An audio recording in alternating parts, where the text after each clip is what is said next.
We're down at the other end of the trail, and I was just talking about how trail damage from ATVs is something you want to be looking out for. And then we're also talking about trespassing. So when people are racing around on your land and driving where they're not supposed to, they're going to cause problems. And we need to resolve those problems easily, fast, and efficiently. I'm Justin Hitt with Prosperity Homestead. I'm going to show you some examples of some damage that's here. And I just drove this ATV through, and I was going very, very slow. And so some of this damage is unavoidable, and some of the damage is due to usage. So we'll talk about both sets here. First off, we are at the other end where we're talking about the camera footage. So if you can get camera pictures of somebody who's not supposed to be out here racing around on your property, you could certainly have some kind of case against them to stop it. Now, I drove this through here nice and gently like. I was going under 5 miles an hour, and you can see it still causes damage to the area. You can see where damage and water has washed this corner, and where nobody has traveled, there's a bunch of sticks. So what we would do, and I'll probably set this up because I'll be back here working a little bit.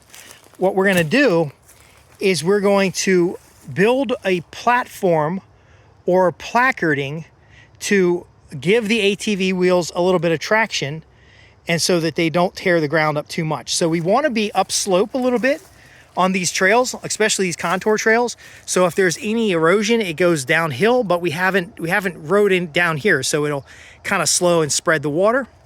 And when we get to these corners, we take all the brush you can find, and you lay this out here in kind of like a pinwheel.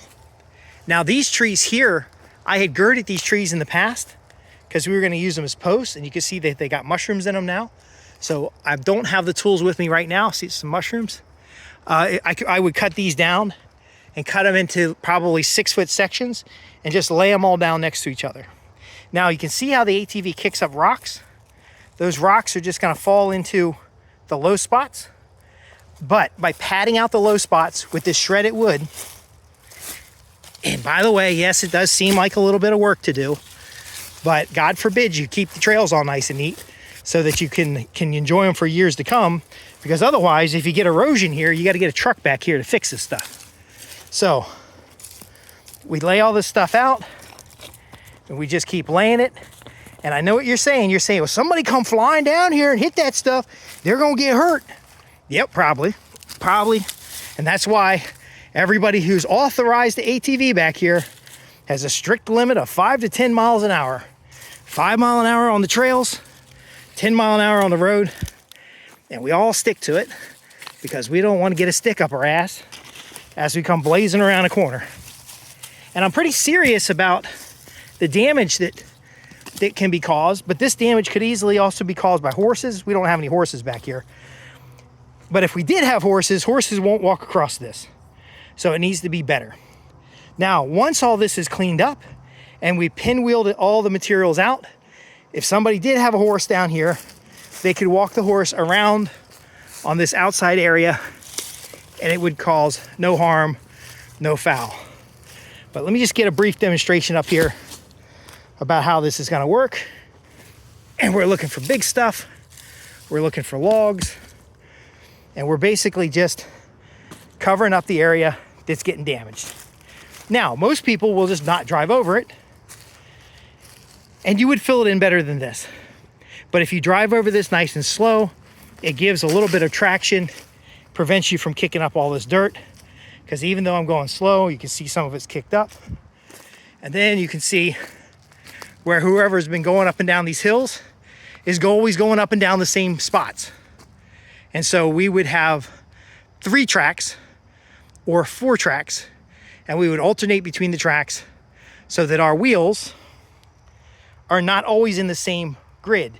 Because as I mentioned before, going uphill, we are now have the risk of having a water erosion.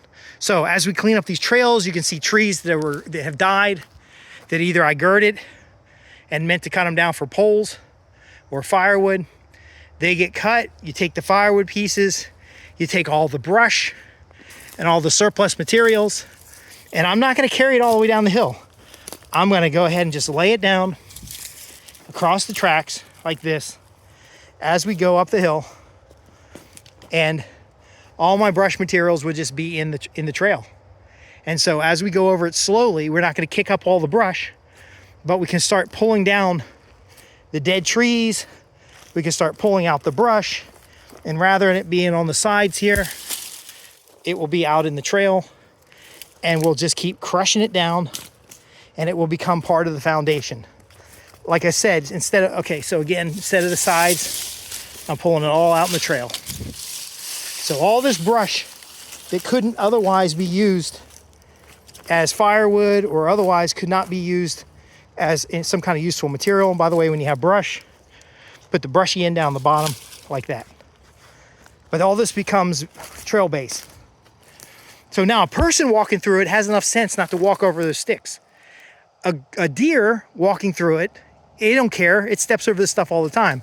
But if you do have horseback riding, you just want to be aware of it and make sure that there's some areas of the trail where the horse can walk. Now the horse is going to damage the other areas, and then that area will get repaired, and then they can walk on the fresh area. Another thing that this kind of brush does, and by the way, you're going to need to I'll need to keep stacking it, but there'll be a little gaps in between it. What that allows is some of the grass to come back as well. Because we're not turning up the soil so much, it allows some of the grass to come back. And as that grass comes back, we'll get more like this kind of stuff. See, you drive slow over this kind of stuff, and it will stay like this forever. But if you race around corners, like some dipshit's been doing, race down the hill and race around the corner and race up the hill, I'm sure it's a lot of fun. But again, once the soil gets damaged and the mulch has been pushed away, it's going to continue to fail. So what we need to be doing is take a wider turn. So come out a little bit further, take a wider turn, and then all this brush that's here and all these little pieces, I'll take a picture afterwards.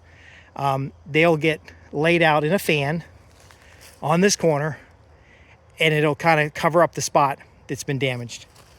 Okay, so it seems like a silly thing to do, but again, I don't want any erosion. I want grass to grow on the trails. I want to have the best value for my animals, not recreational ATVs. And then I want to make sure this trail lasts for years, because if we don't, it'll end up like over here in the woods, which is this giant ditch where erosion started small and it kept on going. And by the way, be sure to like and subscribe. We're going to cover a video in the future where we're going to fix that, because I don't know, you really can't see it, but this trail here is on contour, would have crossed here. Yeah, there you go, where the tape is, and come out on the other side and can reconnect with the trail. So if we dam this, turn it into a finger pond, then we've got another resource on the property. We've got a shortcut here. We've got a small paddock for animals, and then we've got a straight run instead of a switchback, which will not erode as much. I'm Justin Hitt with Prosperity Homestead. We have programs on trail clearing, land management, homestead design, building out the things that you need to run small livestock over forested land.